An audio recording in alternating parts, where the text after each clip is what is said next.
Hello guys! Welcome back muli sa ating channel. Meron po tayo ditong gagawin na portable home smart speaker. Halos lahat ng pumapasok ngayon puro ganito. Ito, papakita ko sa inyo ang sakit ng ganitong problema. Nalasa ng comfortable ganitong sakit.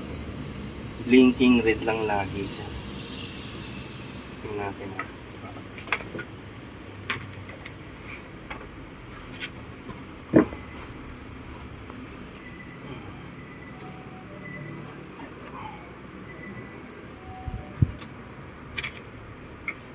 Pakinapitan mo. Ayan o. Kita ba? Red ba yung nagbi-blink? Kita. Ayan. Halos lahat ng Bose portable home speaker, ganyan ang sakit. Ito'y napaka-komplikadong gawin. Pag hindi mo nakakuha yung kanyang sikreto, hindi mo siya magagawang perfect. Magagawa mo siya pansamantala, pero kalaunan, isang linggo, 2 linggo, 3 linggo, hanggang isang buwan, pabalik uli siya. Kahit magpalit ka ng bagong bago. Napakita ko sa inyo. Blinking red yan, no? Ako'y sinisipon.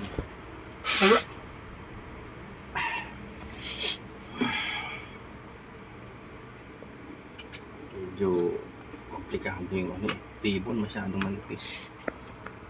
Ayan. Napakita ko sa inyo yung kung paano nagtatrabaho yung kanyang system board, pati yung kanyang battery.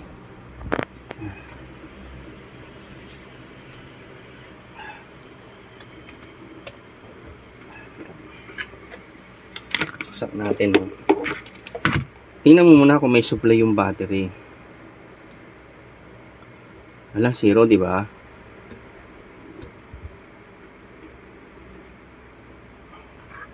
Sak natin, no?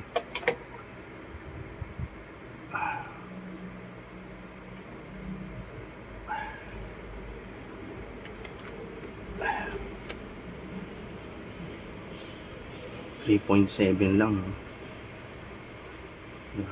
Tingnan mo ako nagbi-blink. Nagbi-blink siya, no?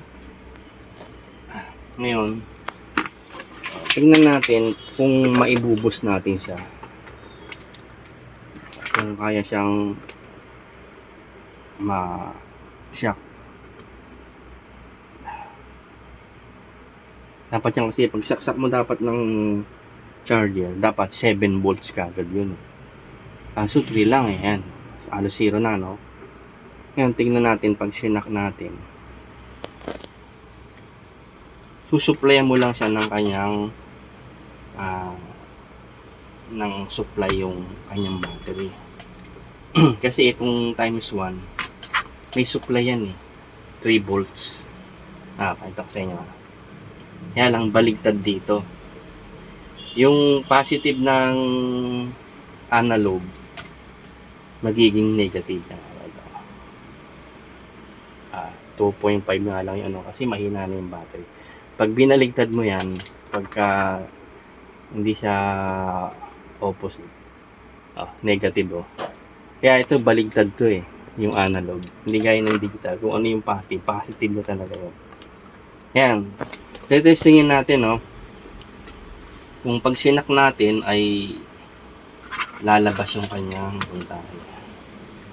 Diba? Kita mo 0, no? Kita ba yung ano? Yun. Ano lang, no? 2 volts lang. Isa namatay. Ngayon, papalitan ngayon natin ng battery.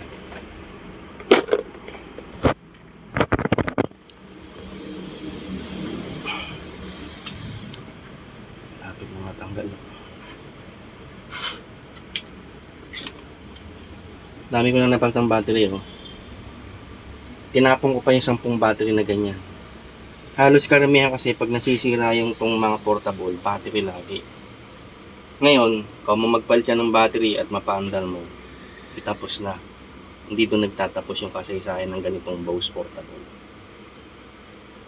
Siguro maraming gabi o maraming upload ang gagawin natin para malaman natin yung problema.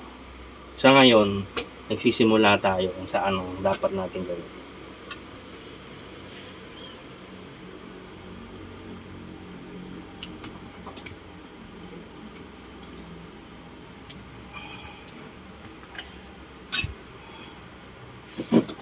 Ano yung nalaglag?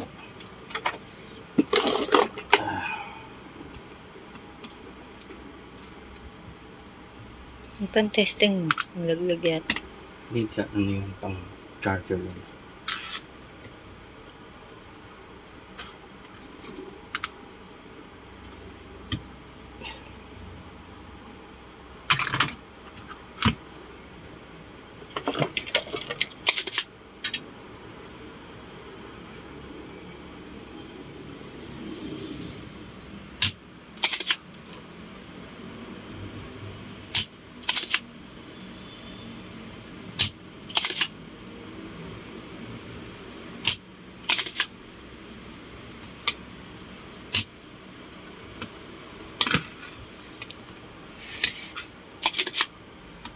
Ito, pagtanggal nito, huwag niyong pupwersahin. Dahil double-sided yung hinang niyan. Pag nasira yung likod niyan, ako po, mahihirapan kayong i-troubleshoot ng maayos. Yan, pag nasira yan, siyempre mawawalan ng connection dito sa likod, sa ibabaw lang meron. Ito yung battery.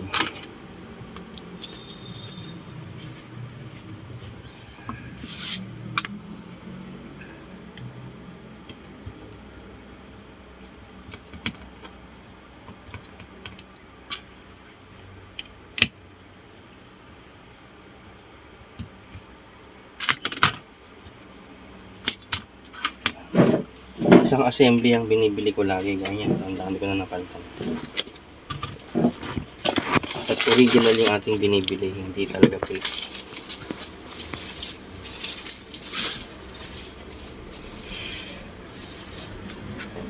Bose talaga yan.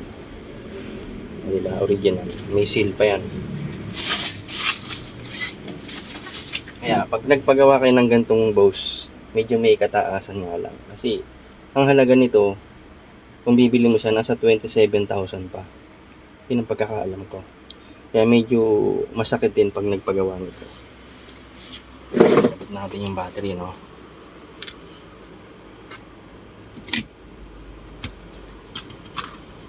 Sa bagay, karamihan ng may Bose na ganyan, mayayaman talaga. Yung mga nasa syudad, di ba? Talagang may mga sinasabi. Tayo, marami lang sinasabi. At tayong sinasabi.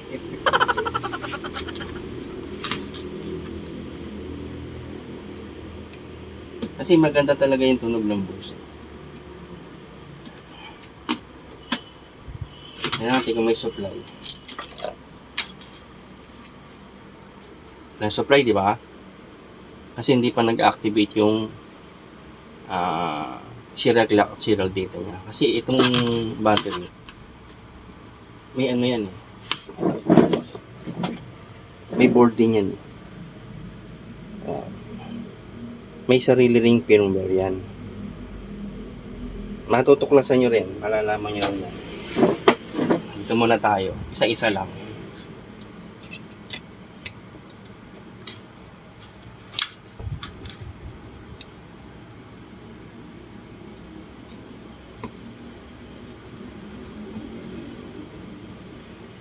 Itong pag-repair na ito, by the book at saka out of the book.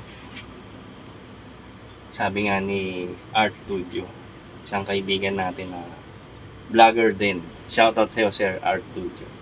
Nasa Qatar ngayon siya. Anay, samahan ka nawa dyan sa pangingibang bayan. Bansa.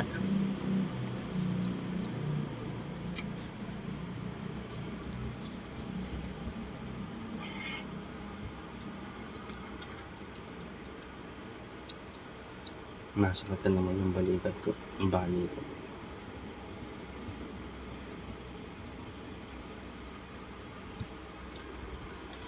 Ito, iingatan nyo itong magasgas yan.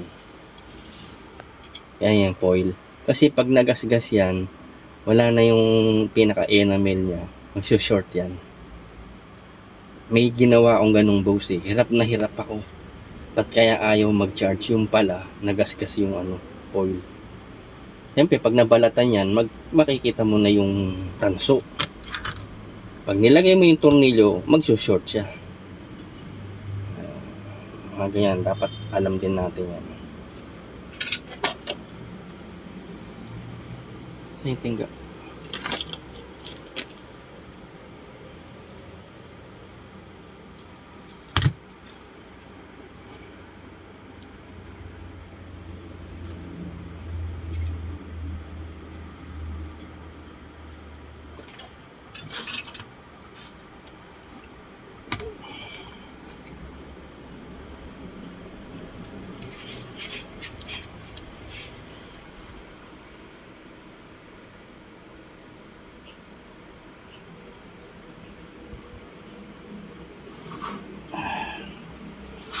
Ngayon, tututukan natin tong kanyang battery. Pag chinarge natin kung magkakaroon siya ng voltahe.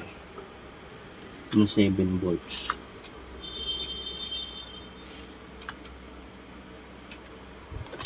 Diba? Ay, tingnan mo to. Wala, di ba?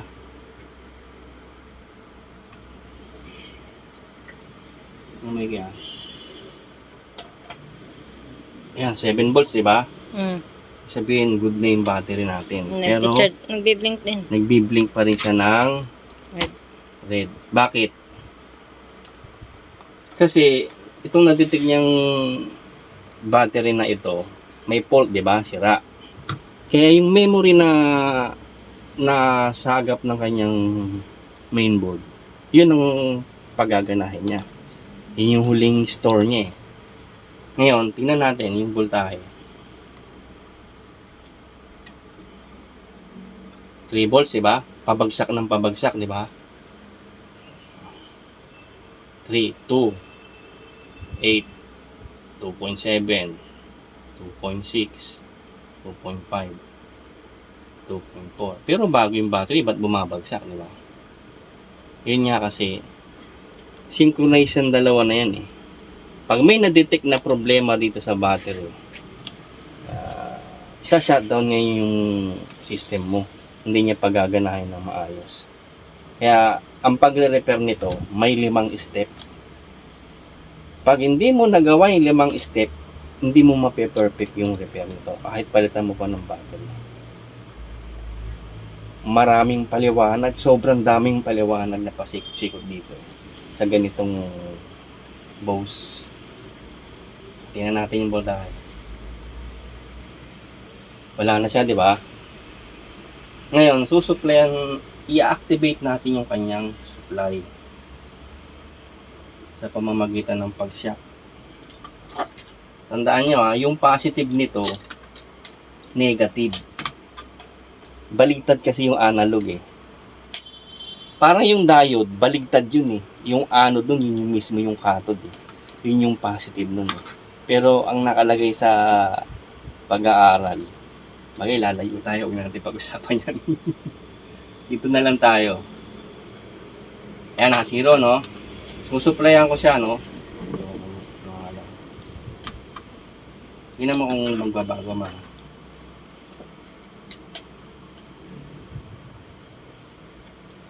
Nagbago, di ba? 7.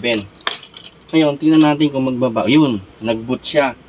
Ngayon, habang nagbo-boot siya, titingnan mo yung kanyang 10 volts kung 10 volts na siya. 6 pa lang, di ba? Tingnan mo. Pag nag 10 volts yan, nagbo-boot siya ng maayos. Tayin natin ha.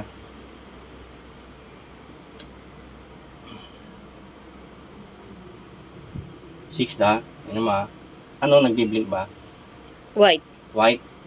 White ano? Yan na, nagtutuloy na oh. O 10 na, di ba? Nag 10 volts siya, ibig sabihin nag-activate na yung kanyang buong system. Tumunog, di ba? Nag-boot.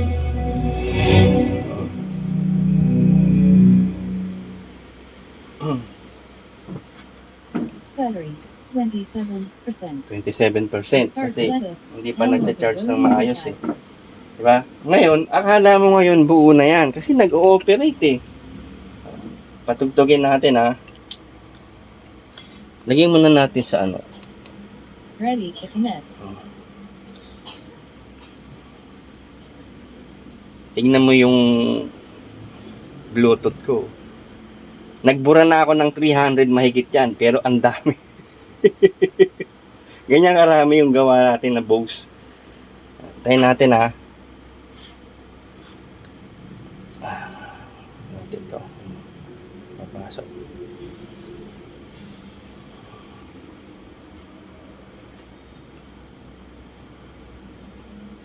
Search natin. Kung masa-search siya. Ayun.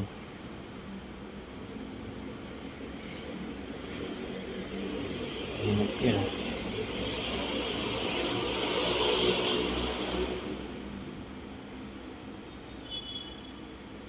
Tama.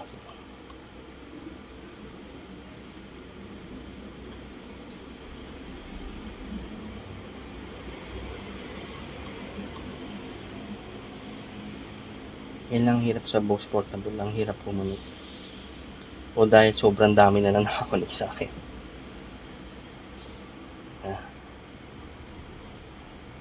Naghahang na nga. Ayun, nabasa na siya.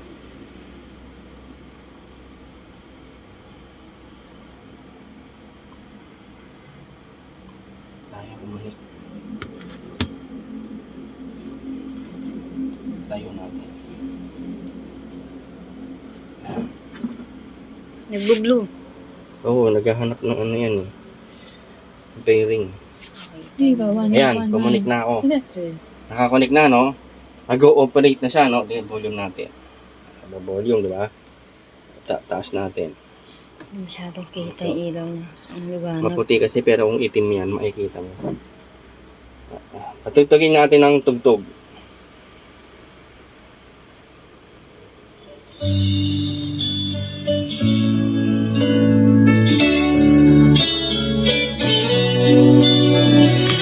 Diba napagana natin?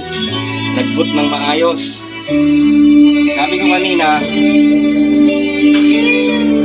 yung pag-repair nito, mayroong 5 step. Pag hindi mo nalampasan yung 5 step yun, hindi mo nagawa, hindi mo siya mape-perfect yung repair. Bakit? Babalik at babalik lang lagi yan sa blink. Bakit? Meron kasi siyang nadidetect na problema talaga. May fault na dapat ma-solve yun. Paano masosolve? Sa pamamagitan ng pag-update mo sa kanya. Kasi hindi na siya updated eh. Ang updated niya yun, nasa 21 eh. Eh baka mamaya nasa 20 lang to, kaya 19. Kaya dapat ma-update siya. Kumbaga sa isang taong marumi, dapat paliguan mo para maalis lahat ng dumi. Kumbaga pag naligo na siya, siyempre malinis na, mabango pa. Ganito rin yun. Diba? Matutugtog. Sa bawat binti ng aking puso, nararamdaman iyong pagsuyo. Bawat araw, awa mo'y bago. Salamat sa patinig sa mga daing ko. Salamat. Yan, di ba? Ngayon, ito lang muna yung pinapakita nating gantong repair. Magana na siya, no? Sunod na lang natin yung iba. Yung second step, third, fourth, fifth. Patayin natin. Pero itong mga ito, talagang na-repair na ng gusto to. Saan natin dito?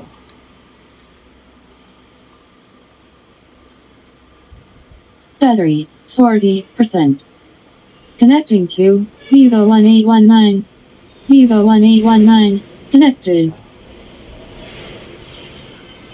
Bakit yan ang bilis kumunik? May mga kapatid Yan ang bilis kumunik. Nakakunik na talaga dito yan eh. Mga napatagtubo na yan eh. Buo na yan. sa katwiran. Sa mga makakakita ng video na ito, Pinababati kahit saan man kayo, kasi ito, tingnan nyo, kung may-ari niyan, si Luz Biminda. Kilala nyo ba si Luz Biminda? Oo. Sino? Luzon, Visayas, Mindanao. Yun, galing. Luzon, Visayas at Mindanao nagpapadala sa atin ng mga boats o tapos. Hindi lang dito sa Metro Manila, lahat Luzon, Visayas at Mindanao. Meron mga ako nakausap taga Taiwan gustong ipadala dito. Sabi ko, masyado na expenses yun. Baka hanap ka na lang nung kung meron dyan sa nagumagawa. Ito, okay na, di ba? Okay na yan. Itong isa, patugtugin natin. Makita pag puti. Pag puti talaga hindi mo makikita. Battery 100%. 100%. Connecting to Vivo 1819. Vivo 1819 connected. Oh, di ba? Inunahan ko pa siya. ay dalamhati. Ikaw ang pag-asa, pagkapipighati. Salamat o Ama sa iyong pagkandili. Ngayon natin. Ito naman isa. Ito perfect to Dumaan sa 5 step yan. Ito per step pa lang tayo. Battery 100%. Connecting to Vivo 1819. Okay. Vivo Vivo 1819 connected. Connected. Kabisado ko na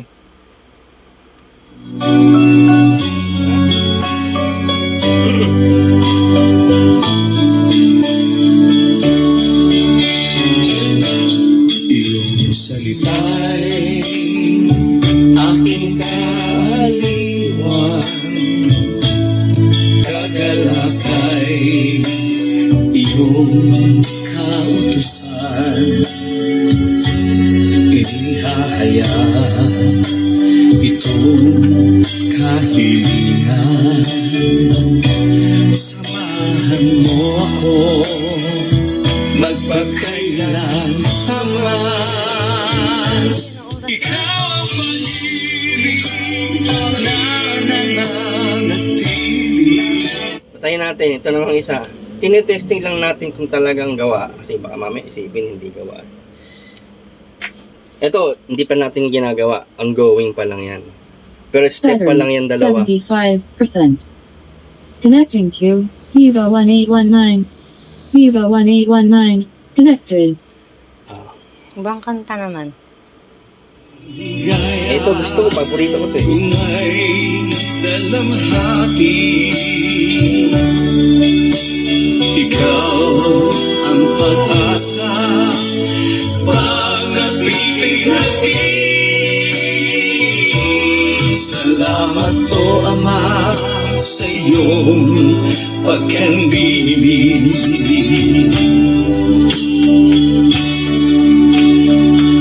At doon sa langit na iyong bayan, naway makarating aking kaliitan. Pangarap makasama buong kapatiran, at makapiling ka sa walang hanggan. At makapiling ka sa walang hanggan. Sa mga gusto pong magpagawa, nandiyan po yung aking contact number. I-plus ko sa inyo. Yung messenger ko, yung Viber ko. Nandiyan po yung mga informasyon para makadali niyo mo kung makakontak. Magkausap tayo kung ano ipaparepair nyo. Message lang po kayo. Muli, salamat sa Diyos sa pagkakataong makapagbigay muli sa inyo. Pagbablog na ito. Salamat po muli sa inyo.